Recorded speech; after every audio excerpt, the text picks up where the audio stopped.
Olá, pessoal! Bem-vindos de volta ao nosso canal. Hoje, vamos mergulhar numa história que parece saída diretamente de um filme de espionagem do início do século XX. Imaginem só, um espião silencioso, capaz de voar sobre as linhas inimigas, capturar imagens cruciais e retornar à base sem levantar suspeitas. Mas este não é um agente humano, nem mesmo um drone sofisticado. Estamos a falar de pombos. Sim, pombos-correio equipados com câmaras fotográficas, uma das tecnologias de vigilância mais engenhosas e inesperadas da história militar. Esta ideia incrível não surgiu do nada. Ela foi desenvolvida por um boticário alemão chamado Julius Neubronner, lá por volta de 1907. Originalmente, ele usava pombos para entregar medicamentos urgentes. Um dia, um dos seus pombos desapareceu por quase um mês, e quando finalmente regressou, Neubronner ficou a pensar por onde ele teria andado. Foi aí que teve o brilhante insight. E se ele pudesse ver a jornada do pombo através dos seus próprios olhos? Ele então projetou uma pequena e leve câmara automática com um temporizador, que podia ser presa ao peito do pombo com um arnês. A câmara tirava fotografias em intervalos definidos, criando um registro aéreo da rota do pássaro. Neubronner patenteou a sua invenção e apresentou-a em exposições internacionais, onde causou um enorme fascínio.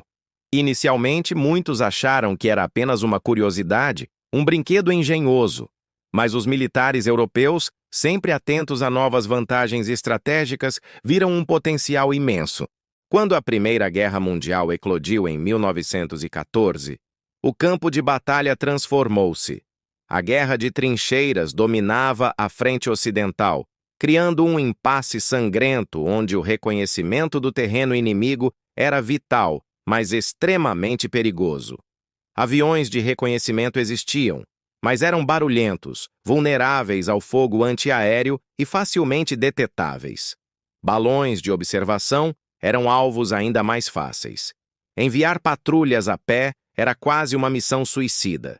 Era neste cenário que a pombofotografia se revelou uma ferramenta genial.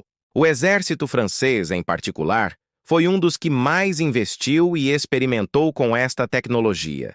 Eles perceberam que os pombos ofereciam uma solução furtiva e de baixa altitude para a vigilância. Um pombo a voar a 50 ou 100 metros de altura era praticamente invisível do chão, e mesmo que fosse visto, quem suspeitaria de um simples pássaro? Eles eram o drone furtivo original. O sistema era uma maravilha da engenharia da época. A câmara, que pesava cerca de 75 gramas, o peso máximo que um pombo-correio forte consegue carregar confortavelmente, era montada num arnês de couro que se ajustava ao corpo da ave. O mecanismo era pneumático, controlado por um temporizador que acionava o obturador em intervalos regulares, capturando uma série de imagens durante o voo. O filme utilizado era sensível e precisava de ser revelado com cuidado. A qualidade das imagens, para a época, era surpreendentemente boa. Embora não tivessem a nitidez das fotos aéreas modernas, eram mais do que suficientes para identificar a disposição das trincheiras inimigas, a localização de ninhos de metralhadoras, postos de artilharia ou movimentações de tropas. O processo logístico por trás disto era fascinante. Os pombos eram criados e treinados em pombais móveis, que podiam ser transportados para perto da linha da frente. O treino aproveitava o instinto natural do pombo-correio de regressar à casa. Eles eram levados de seu pombal para um local avançado, muitas vezes por soldados que se infiltravam em território perigoso. Lá, a câmara era colocada, o temporizador era ajustado e o pombo era libertado. A ave, instintivamente, voaria de volta para o seu lar, o pombal móvel, seguindo a rota mais direta possível, que geralmente passava por cima das posições inimigas. Ao chegar, o pombo era recebido, o arnês com a câmara era removido e o filme era imediatamente enviado para revelação e análise por especialistas de inteligência. Era uma corrida contra o tempo, pois a informação obtida era muitas vezes crucial para planear o próximo ataque ou para se defender de uma ofensiva iminente. Claro que o sistema não era perfeito. Havia muitos desafios. Primeiro, não se podia controlar a rota exata do pombo. Ele voava para casa, mas o percurso podia variar ligeiramente. Além disso, não se podia controlar o que a câmara fotografava. O pombo podia virar-se no momento exato do disparo, e a foto resultante podia ser apenas do céu ou de uma asa. A meteorologia também era um fator importante. Chuva forte ou ventos violentos podiam desviar o pombo ou até mesmo impedi-lo de voar. E, claro, havia o inimigo. Embora difíceis de detectar, os pombos não eram imunes ao perigo. Os alemães, cientes desta tática, chegaram a usar falcões para caçar os pombos mensageiros franceses. Era uma verdadeira guerra biológica nos céus da Europa. Além disso, um tiro de sorte de um soldado no chão podia abater um destes valiosos agentes secretos alados. Cada pombo que não regressava não significava apenas a perda da ave, mas também a perda de informações potencialmente vitais. Apesar destes desafios, o sucesso da pombofotografia foi notável. Existem registros e fotografias recuperadas que mostram a eficácia deste método. As imagens granuladas a preto e branco forneciam uma perspectiva única, revelando detalhes que seriam impossíveis de obter de outra forma. Pensem no valor de uma fotografia que mostrava uma concentração de tropas inimigas a preparar-se para um ataque surpresa, ou a localização exata de uma peça de artilharia que estava a causar estragos nas suas linhas. Esta informação podia salvar centenas, talvez milhares de vidas.